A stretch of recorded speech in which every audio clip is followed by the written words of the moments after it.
Okay, so before I put the right crankcase cover back on, I want to make sure that the clutch is adjusted properly so that I don't actually have to pull this cover back off, and I can put the Kickstarter in and all that. Basically, this whole side just be done. And then I can put the engine back in the bike. That'll just make things easier.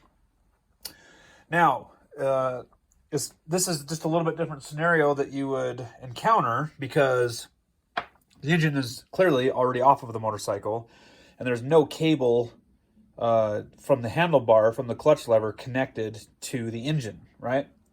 So when I go through over these instructions, just keep that in mind. So what it actually asks you to do is it wants you to make the cable as loose as possible. So you can kind of see, again, I don't have an engine here, but we're going to pretend that it does. But what it's asking you to do, the first steps here, is it wants you to fully loosen the cable inline length adjuster lock nut, which is this right here, this bigger one. So it wants you to crack that loose so that you can screw this all the way in, right? So loosen it all the way out, and then when you screw this adjuster all the way in tight against the handle mechanism, it lengthens the cable as much as it possibly can. So that's really what it's asking you to do, is before you make a clutch adjustment, we want to make the cable as long as possible. We want to remove any tension that's coming from the cable. That's steps 1A and 1B right there. Okay, now it says basically remove the right crankcase cover. So that means you're going to remove the Kickstarter, the kick crank. You're going to remove that collar and washer. You're going to drain the transmission oil. You're going to remove the crankcase cover, so you'll undo these bolts. You're going to loosen this. So step 3 or step E is loosen the clutch mechanism adjuster lock nut. So we're going to loosen this 10mm bolt, and then what it's going to ask us to do is it's going to ask us to push this as far forward as we can go so that this mechanism lines up with that, and I'll show you the diagram here, but so that the pointer lines up with that mark on the crankcase. Okay, so I'm gonna loosen this 10mm bolt real quick, and then I'm gonna probably have to screw in this adjuster screw in order to. You can see this is my starting position. It needs to move forward, by quite a bit. And again, I'm not like pushing as hard as I can, but I can definitely feel when it stops. So let me go ahead and take care of do those steps right now. 10mm bolt. Okay, it doesn't really take much. That's why I like using an impact driver. Okay, so I've got the adjuster lock nut loosened up. Okay, so this is where things are going to get a little bit interesting in terms of trying to get a good camera shot, because I got to use both my hands to do this. But essentially what I'm going to be doing is, because I've loosened this adjuster lock nut, I'm going to simultaneously take my thumb and hold this forward, right, on that mark. And then I'm going to come down here, and I'm probably going to have to screw this in order to, I got to see here. I'm going to have to screw it in order to allow that pointer to move just, 3/16 of an inch forward, a 1/4 inch forward. So that's what I'm going to do right now. And so I'm just going to go, we loosened it. I'm just going to turn this, and I need to go out. Sorry, I need to loosen it. So I need to turn it left in order to get this to line up. So if you now look at it again, we're closer to being lined up. So I just need to barely move it. I mean, just a little bit more. So I need to turn it to the left. In order to move this forward, I have to turn that screw to the left. So now we have the pointer properly lined up with that mark on the crankcase. So in that position, now without allowing the center to move, I'm going to tighten this. So what I'm going to actually do is get my 10mm wrench, and then I'm going to hold.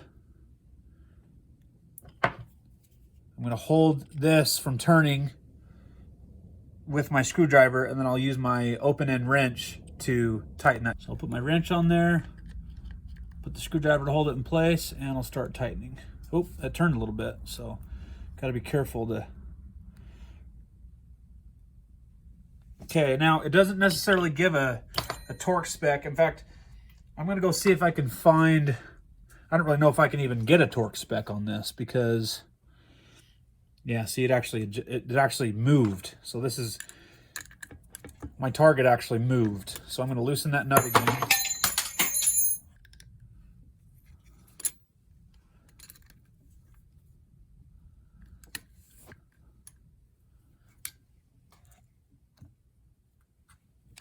Okay. There we go. And that looks like that stayed lined up. Okay, looks like it's lined up.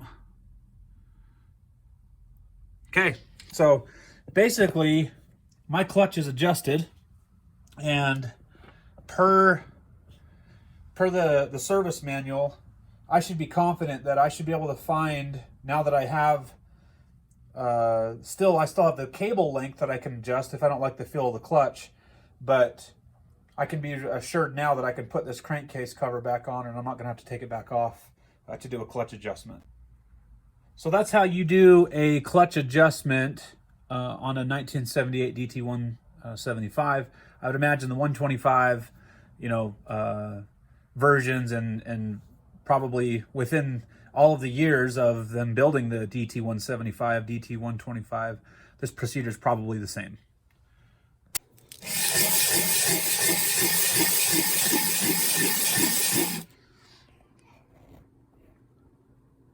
So you've seen me lap the other crankcase halves. I'm just really going to be doing the same thing on the crankcase cover. So if you want some more background on this, check out that other video on when I actually lap the crankcase halves together. But this is how you get a really good clean surface for that gasket to seal. So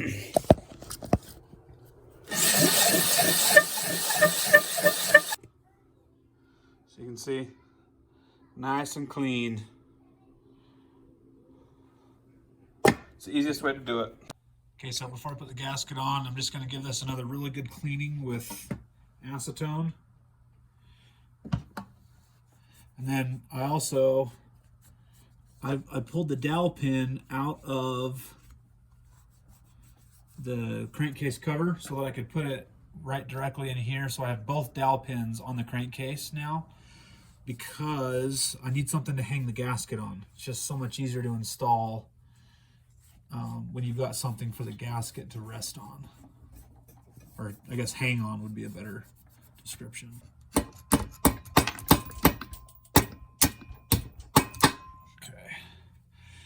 One thing that I haven't put on video yet is just installing this tachometer gear. So just got to remember, there's a washer on the outside, okay, and then there's also a washer on the inside. But the larger gear goes towards the head. So there's a larger washer. I've just got it stuck there. So that goes on first. Make sure it engages, with this driven gear because, if it doesn't, you've installed something incorrectly. So I got that. Now I'll put my washer on the other side. I'm actually going to add a little bit of assembly lube on both of those washers real quick. Okay, so we're going to replace this Kickstarter oil seal. So I'm just going to stick a screwdriver in there and just try to gently lift it out. Okay, so that actually comes out pretty easy. Okay, so now I'm just going to clean this out really good, and then we'll smack the new one in there. So mostly you can just push it in with your thumbs. You just kind of want to, don't push it in too aggressively from either one side. Make sure that you're just kind of pushing it in evenly. Just, I don't know. You just don't want to end up with a tear. So that looks pretty good. All right. So from there, we've basically got all of our components installed. And so I'm ready to go ahead and take the gasket we'll hang the gasket in place. I'm going to be really conscientious not to get it dirty and let it touch anything. So this is where it really is just super, super easy if you have the dowel pins already in. So let's go ahead and put the cover on. All right, so just in the spirit of making sure that getting this on is easy, I'm just gonna put a little bit of assembly lube on this this Kickstarter shaft, being very careful not to get any spilled over onto the gasket. The cover is actually pretty simple. Really, you've got 6 long bolts and I believe 4 shorter bolts. So what I've done is I've just gone ahead and again, kind of the other trick is these stick out about 12 millimeters. And so if they stick out any more or less, then you can kind of know that you've got the bolt in the wrong location. For the most part, I've found that rule to be true. I've got to make sure that when I put this on that the tachometer gear is engaged.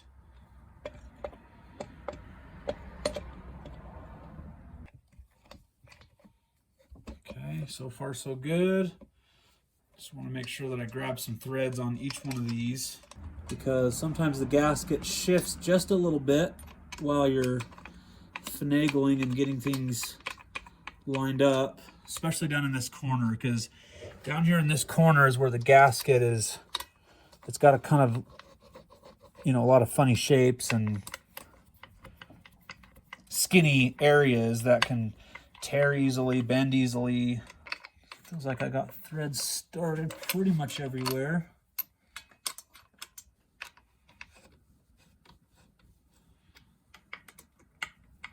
I've got all of them started now, so now I'm just gonna zip them in the rest of the way with the impact wrench, and then from there we'll start torquing them.